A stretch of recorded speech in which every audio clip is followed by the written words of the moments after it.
I am the Tofu Golem. Please enjoy the video. In this video, I will explain how to read an ECG in a medicine Viva. First, always begin by checking the patient's name and the date the ECG was recorded. Then, determine the heart rate, typically by counting the number of large squares between R waves. Next, establish the rhythm, noting if it is regular or irregular. Finally, examine the P waves, PR interval, QRS duration, and ST segment for any abnormalities. Now, let's delve into the specific components. The P wave represents atrial depolarization. Observe its morphology and ensure it precedes every QRS. The PR interval, normally between 0.12 and 0.20 seconds, indicates AV conduction time. A prolonged interval suggests a block. Next, assess the QRS complex for its width, which should be less than 0.12 seconds, and look for any signs of hypertrophy or bundle branch block.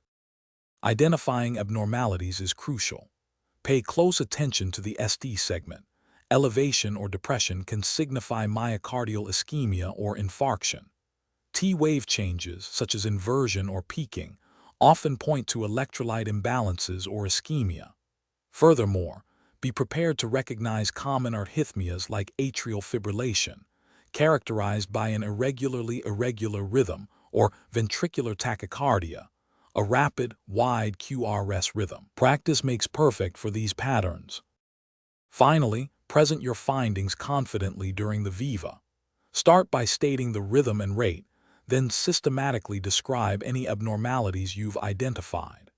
Explain the clinical significance of these findings and suggest potential next steps or differential diagnoses. Remember to check the description for a link to those fantastic leak-proof meal prep containers, as well as other great deals. This structured approach will impress your examiners and demonstrate your understanding. Thanks for watching. Consider subscribing if we helped you today.